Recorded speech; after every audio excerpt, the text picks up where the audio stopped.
Bismillahirrahmanirrahim. Assalamualaikum warahmatullahi wabarakatuh. Jumpa lagi di channel YouTube Rivanista. Masih di sudut edukasi, belajar mudah dan menyenangkan.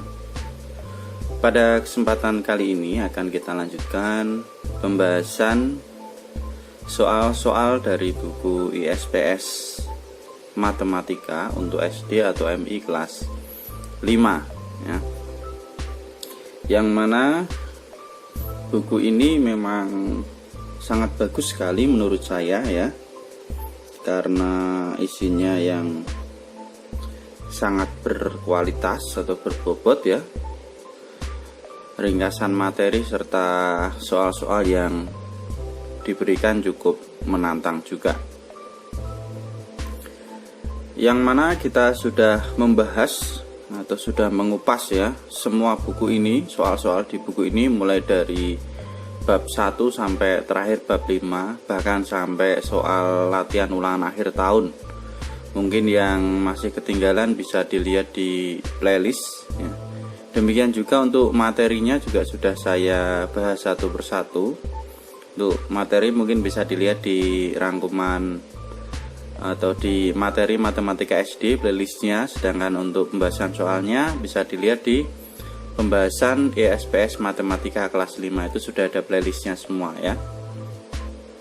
Pada kesempatan kali ini kita akan membahas yang masih ketinggalan ya, ada berapa atau ada sedikit, tinggal 2 nomor yang belum kita bahas ya. Jadi dari bab 5 yaitu pengolahan data ya, latihan ulangan bab 5 yang paket 2. Paket 2 yang bagian C ya. Bagian C ini soalnya juga cukup menantang juga. Apalagi di akhir setiap latihan ulangan itu ada soal pemecahan masalah, itu yang membutuhkan pemikiran yang 2 kali, tidak hanya sekali kita memikir, jadi 2-3 kali berpikir baru kita bisa menemukan jawabannya. Oke, langsung saja kita ke latihan ulangan bab 5 paket 2 yang bagian C. Ini hari ini adalah yang nomor 4 ya. Kemarin nomor 1, 2, 3 sudah, sekarang nomor 4. Oke, kita lihat di sini. Oke, langsung saja kita ke nomor 4 ya. Ini tuliskan 5 informasi yang dapat kamu temukan dari diagram garis berikut ya. Ini ada banyaknya batik yang terjual dalam 6 bulan ya. Ini ada yang sumbu X atau sumbu mendatarnya itu, ini adalah bulan. Kemudian sumbu tegak atau sumbu Y ini banyaknya penjualan. Jadi karena 6 bulan berarti ini dimulai dari bulan April, Mei, Juni, Juli, Agustus, September ya. Kemudian ini skalanya, jarak antar ini adalah 50, 100, 150, 200, 250. Jadi kelipatan 50 ya di sini untuk banyak penjualannya. Oke, jadi sebelum kita menemukan informasi dari diagram garis ini, kemarin sudah kita bahas di materi bagaimana cara membaca dan menafsirkan data ya. Jadi data itu ada berbagai macam bentuk, ada yang dalam bentuk tabel, dalam bentuk diagram batang, diagram garis, dan juga dalam bentuk diagram lingkaran ya.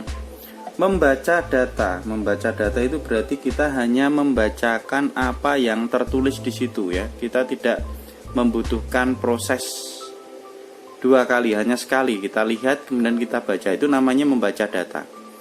Sedangkan menafsirkan data itu berarti kita membutuhkan proses berpikir lebih dari 1 kali, bisa 2-3 kali ya.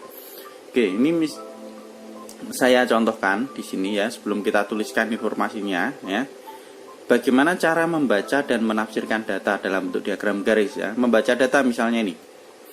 Pada bulan April banyak penjualan batik adalah 140 ya, penjualan batik itu sebanyak 140. Ini namanya membaca data. Kemudian lagi misalnya pada bulan Mei banyak penjualan batik 190. Pada bulan Juni penjualan batik sebanyak 80 buah. Pada bulan Juli penjualan batik sebanyak 122. pada bulan Agustus penjualan batik sebanyak 160 buah. Pada bulan September penjualan batik 210 buah. Itu namanya membaca data. Jadi data yang ada di situ kita baca, itu namanya membaca data. Sedangkan kalau menafsirkan data itu misalnya seperti ini. Pada bulan apa penjualan batik terbanyak, atau pada bulan apa batik terjual paling banyak. Nah, itu maka kita butuh proses dua kali. Penjualan batik paling banyak ditanyakan pada bulan apa, berarti kita lihat dulu di sini datanya. Yang pertama ya, berarti kita lihat garis yang paling tinggi. Nah, garis yang paling tinggi, nah di sini nilainya berapa ini? 210. Oke. Setelah ketemu 210, kemudian kita cocokkan bulannya, bulan September. Nah, berarti itu butuh proses dua kali. Kalau tidak mungkin ditanyakan berapakah selisih penjualan batik pada bulan, misalnya pada bulan September dan bulan Agustus, itu juga butuh proses berpikir sebanyak lebih dari satu kali. Kalau ditanyakan selisih berarti kan kita cari dulu bulan September berapa nilainya, bulan Agustus berapa nilainya, kemudian kita hitung selisihnya. Nah, itu tidak hanya membaca yang ada di sini, tapi kita juga ada proses menghitungnya juga. Nah, itu adalah contoh untuk menafsirkan data. Masih banyak lagi contoh untuk menafsirkan data yang lain ya. Mungkin berapa jumlah penjualan batik selama 6 bulan. Nah, itu juga contoh untuk menafsirkan data. Jadi kita jumlahkan pada bulan April berapa, Mei berapa, Juni berapa, Juli berapa, Agustus berapa, September berapa ya. Seperti itu ya. Oke, sekarang mari kita tuliskan 5 informasi yang dapat ditemukan dari diagram garis ini. Di sini sudah coba saya tuliskan ya. Oke, mari kita simak penjelasan jawaban dari nomor 4 ini sebagai berikut. Oke, mungkin bisa sambil dilihat ya di buku paketnya tadi untuk gambar diagram garisnya. Di sini sudah saya tuliskan untuk jawabannya. Jadi informasi yang dapat ditemukan dari diagram garis tentang banyaknya penjualan batik selama 6 bulan, yaitu yang pertama, batik yang terjual pada bulan Mei adalah 190. Nah, bisa dicek ya. Mungkin ya, ini kita boleh tuliskan ini, boleh dituliskan yang lain juga, misalnya batik yang terjual pada bulan April berapa, pada bulan Juni berapa, terserah ya. Yang penting kita tuliskan 5 informasi yang ada dari diagram garis. Kemudian informasi yang kedua, untuk yang pertama itu membaca data ya, jenisnya mungkin kalau membedakan antara membaca sama menafsirkan. Yang kedua, penjualan batik terbanyak pada bulan September, yaitu sebanyak 210 lembar atau 210 apa, karena tidak dituliskan satuannya ya di situ ya. Ini masih dari diagram garis tersebut masih ada yang kurang sebenarnya, harusnya dikasih satuannya. Apakah satuan lembar atau satuan buah ya. Oke. Untuk yang B ini adalah menafsirkan data.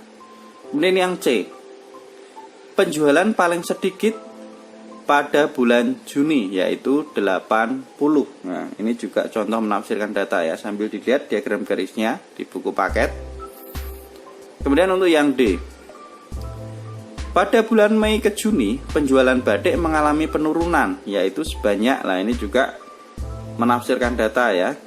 Dilihat bulan Mei, kemudian lihat bulan Juni, oh penurunannya berapa, berarti dicari selisihnya ya. Jadi di bulan Mei sama bulan Juni, bulan Mei itu penjualan batik sebanyak 190, sedangkan bulan Juni penjualan batik sebanyak 80. Maka di sini mengalami penurunan, kita kurangkan 190 dikurangi dengan 80, hasilnya adalah 110. Jadi mengalami penurunan sebanyak 110. Selanjutnya untuk yang E, atau yang kelima, informasi yang kelima, jumlah seluruh batik yang terjual dalam 6 bulan adalah, nah ini berarti kita hitung ya, penjualan batik selama 6 bulan. Oke, saya tuliskan terlebih dahulu. Jadi dari bulan April itu 140, ditambah dengan bulan Mei 190, ditambah bulan Juni 80, ditambah bulan Juli 120, ditambah bulan Agustus 160, ditambah dengan bulan September itu 210, maaf, 210 ya. Oke, ini sama dengan, kita hitung dua-dua aja biar lebih mudah dalam menghitungnya. 140 ditambah dengan 190 berarti 320 ya. 320 ditambah dengan ini 80 tambah 120 berarti 200 ya. Ditambah dengan 160 ditambah 210 berarti 370. Oke, berarti sini sama dengan kita tambahkan lagi. Oke, kemudian kita tambahkan lagi ya. Ini tadi 330, maaf ya, 140 tambah 190 itu 330 ya, kelewatan tadi ngitungnya. Berarti 330 ditambah dengan 200 berarti 530 ditambah dengan 370 ya, harus teliti ngitungnya biar tidak kelewatan. Oke, ini berarti 0 tambah 0 0 gini aja ya biar tidak kelewatan. 7 tambah 3 10 berarti tulis 0, nyimpen 1 tambah 5 6 6 tambah 3 9. Oke, jadi jumlah seluruh batik yang terjual dalam 6 bulan adalah 900.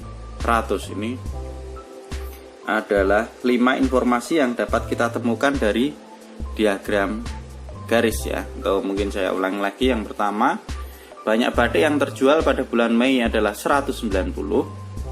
Yang kedua, penjualan batik terbanyak pada bulan September yaitu sebanyak 210. Kemudian informasi yang ketiga, penjualan batik paling sedikit pada bulan Juni yaitu 80. Informasi keempat, pada bulan Mei ke Juni penjualan batik mengalami penurunan sebanyak 110. Kemudian untuk informasi yang terakhir, jumlah seluruh batik yang terjual dalam 6 bulan adalah 900 buah ya.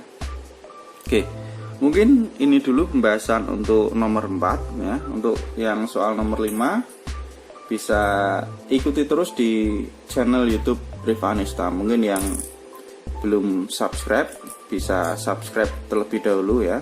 Sekali lagi terima kasih sudah meluangkan waktu untuk belajar bersama, semoga bermanfaat. Mohon maaf apabila ada kekurangan. Saya akhiri. Wassalamualaikum warahmatullahi wabarakatuh.